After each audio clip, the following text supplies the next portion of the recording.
All right, early access screening of the best Christmas pageant ever. Did I say that right? The best?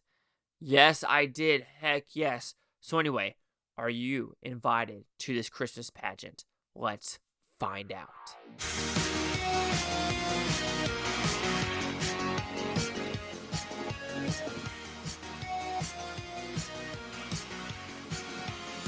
Chase Lee Hockey here with the Blue Futon reviewing the best Christmas pageant ever. Sorry, my dog is right here and he really wants some pets right now. So what's this about? Pretty simple premise.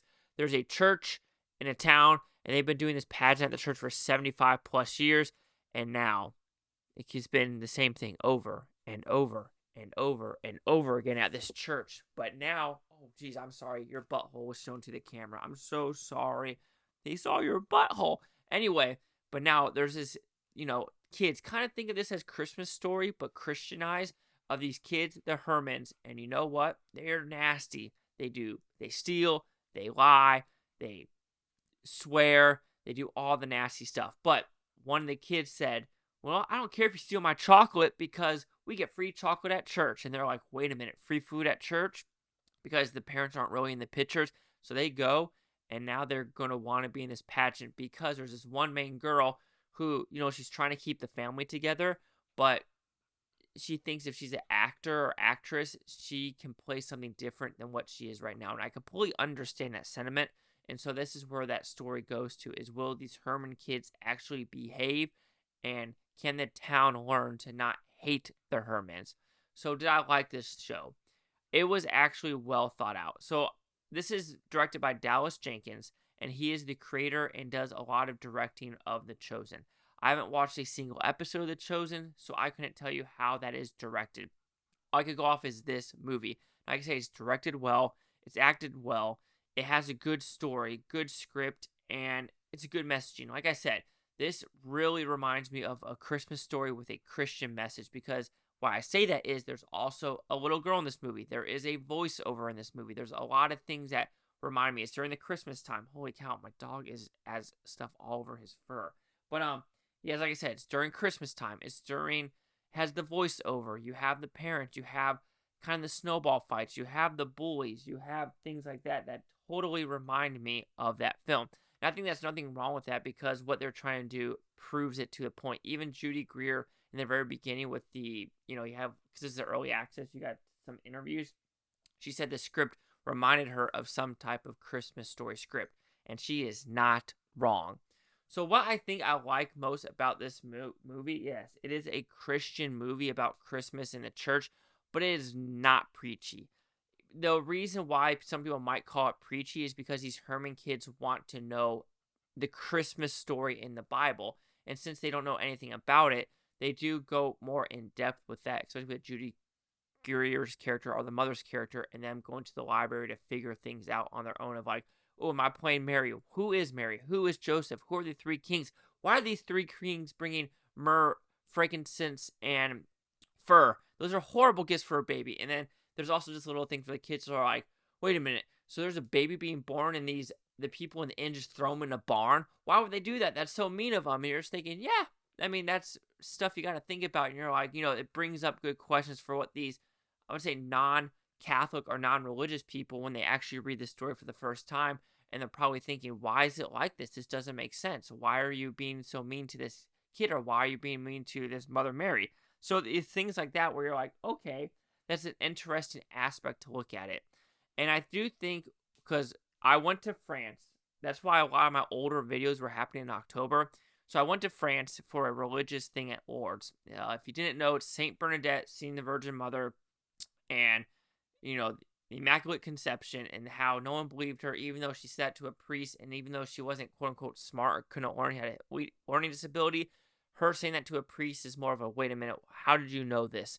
So went to France, and what I'm getting at is there's these 5 females in this movie that do not want the Hermans, but want their children to be part of this pageant, and they're nasty.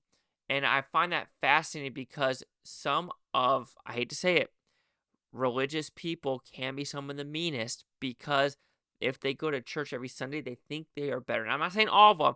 This could be not even religious. This could be Muslim. This could be Baptist, Protestant, it could be Mormon, it could be Hindu. I don't know.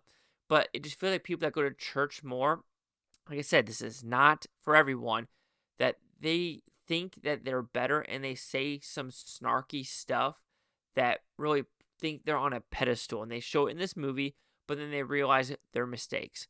The reason I say that because there is one person in Lords, she kept saying the snarkiest, just backhanded stuff to anyone. That she would be at church every day praying, thinking she's better than everyone else. There's just one time where, of course, I have a job and I do a lot of leading. And when I was there, I was doing a lot of following. And I'm a worker bee, right? And I don't mind that whatsoever. So one of the girls is like, no, you should be the leader. And I said, no, no, no, no, no. Here, I'm a follower and I'm okay with it. And someone's like, well, in your job, you shouldn't be ever saying that. Lady, you don't know my job. And it's not even that. It's just other things where it's like, so there's also buckets of like grotto water where I bring up and I bring them to the patients because that's what the water's for.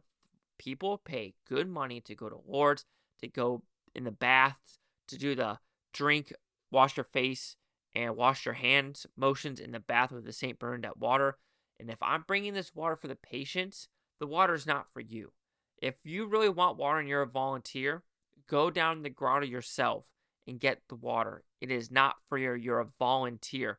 And nope, she would always just steal the water for herself and just stuff like that where I'm just like, stay calm, Chase. Stay calm. And like I said, this movie, I'm kind of like, blabbering on about something else.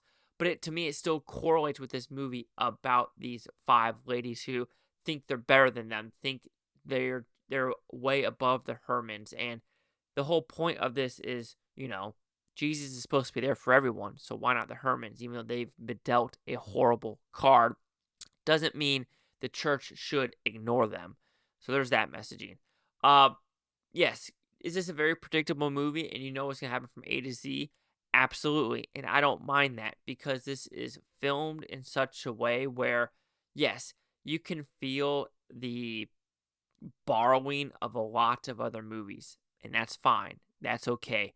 But this is a lower budget religious film that isn't preachy, that brings up good messaging for non-religious and religious people about what actually occurred in the past and what can we do now to better ourselves. So overall, the best Christmas pageant ever.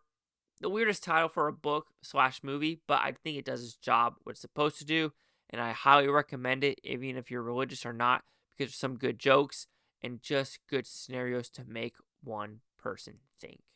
So the best Christmas pageant ever will receive a 4 out of 5 with Futon, so it goes at 80%. So see the critics news scores gave this one. So we have nothing for the critics. Of course, this comes out on the 8th of November. I just got an early access screening. I think they just did it for this Saturday, the 2nd. So you got to wait. I just know next weekend, I feel like there's going to be a lot of random movies. So I was like, let me just get this one out of the way. Anyway, 80%. Chase Scott here at the Blue Futon. Like, comment, subscribe. Let me know if things Bluetoontopia. You Blue Futonians, thank you for watching. Have a great day. I can watch this today, tomorrow, week from a month, or a year from now. See your freaking point of view. Let's have Mickey say goodbye. All right, buddy. Ready? Say hi.